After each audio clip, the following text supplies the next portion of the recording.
Chapter 15. Then Yahweh said to me, though Moses and Samuel stood before me, yet my mind would not turn toward this people. Cast them out of my sight, and let them go out. It will happen when they ask you, where shall we go out? Then you shall tell them, Yahweh says, such as are for death, to death, such as are for the sword, to the sword, such as are for the famine, to the famine, and such as are for captivity, to captivity. I will appoint over them 4 kinds, says Yahweh, the sword to kill, the dogs to tear, the birds of the sky, and the animals of the earth to devour and to destroy. I will cause them to be tossed back and forth among all the kingdoms of the earth, because of Manasseh, the son of Hezekiah, king of Judah, for that which he did in Jerusalem. For who will have pity on you, Jerusalem? Who will mourn you? Who will come to ask of your welfare? You have rejected me, says Yahweh.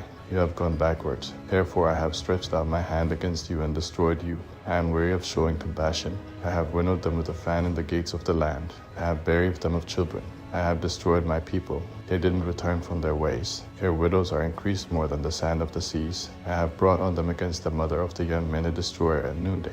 I have caused anguish and terrors to fall on her suddenly. She who has borne 7 languishes. She has given up the spirit. Her sun has gone down while it was yet day. She has been disappointed and confounded. I will deliver their residue to the sword before their enemies, says Yahweh. Woe is me, my mother, that you have borne me, a man of strife, and a man of contention to the whole earth. I have not lent, neither have men lent to me, yet every one of them curses me. Yahweh said, most certainly I will strengthen you for good. Most certainly I will cause the enemy to make supplication to you in the time of evil and in the time of affliction. Can one break iron, even iron from the north, and bronze? I will give your substance and your treasures for a plunder without price, and that for all your sins, even in all your borders. I will make them to pass with your enemies into a land which you don't know, for a fire is kindled in my anger, which will burn on you.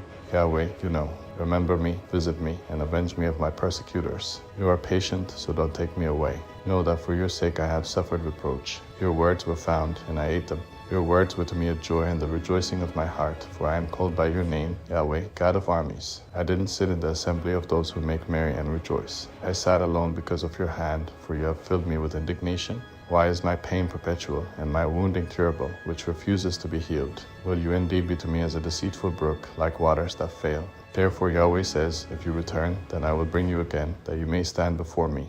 And if you take out the precious from the vial, you will be as my mouth. They will return to you, but you will not return to them. I will make you to this people a fortified bronze wall. They will fight against you, but they will not prevail against you, for I am with you to save you and to deliver you, says Yahweh. I will deliver you out of the hand of the wicked, and I will redeem you out of the hand of the terrible.